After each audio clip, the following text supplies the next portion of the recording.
కళ్ళు కాంపౌండ్లో ఒంటరి మహిళలు టార్గెట్ చేస్తూ దొంగతనాలకు పాల్పడుతున్న ఇద్దరిని లాలాగూడ పోలీసులు అరెస్టు చేసి రిమాండ్కు తరలించారు. అత్తాపూర్కు చెందిన ఇద్దరు మహిళలు తమ బంగారం దొంగతనం చేశారని లాలాగూడ పోలీస్ స్టేషన్లో ఫిర్యాదు చేశారని ఈస్ట్ జోన్ డీసీపీ బాలస్వామి చెప్పారు. వారి ఫిర్యాదు మేరకు కేసు నమోదు చేసుకుని దర్యాప్తు చేపట్టారు.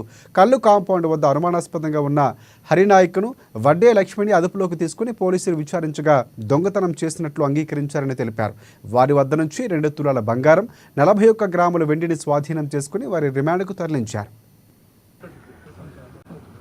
3 ఆగస్టు రోజు ఈవినింగ్ టైంలో ఒక ఇద్దరు లేడీస్ వచ్చి మనకు కంప్లైంట్ ఇవ్వడం జరిగింది. ఏంటి అంటే వాళ్ళు అత్తాపూర్లో ఉంటారు. ఆ అత్తాపూర్ నుంచి ఒక ఇద్దరు అన్నోన్ పర్సన్స్ వాళ్ళను పని ఇప్పిస్తామని వాళ్ళకు కళ్ళు తాగించి తీసుకొచ్చి ఈ ఏరియాకి తీసుకొచ్చి మాతోటి ఉన్నటువంటి బంగారు తర్వాత సిల్వరు ఎత్తుకెళ్లారనేది ఒకటి కంప్లైంట్. దాంట్లో ఒకటి రాబరీ కేసు రిజిస్టర్ చేసి మనం ఎంక్వైరీ చేసినప్పుడు వీళ్ళ మోటివ్ అంటే సీసీటీవీ కెమెరాస్ అవన్నీ తీసుకొని ఎక్కడి నుంచి స్టార్ట్ అయిందో ఎక్కడ ఎండ్ అయిందో అనేది మోటివ్ని అబ్జర్వ్ చేసి లాస్ట్కి ఈ అక్యూజ్డ్ పర్సన్స్ని ఎవరైతే ఉన్నారో ఇద్దరు ఉన్నారో అక్యూజ్డ్ పర్సన్స్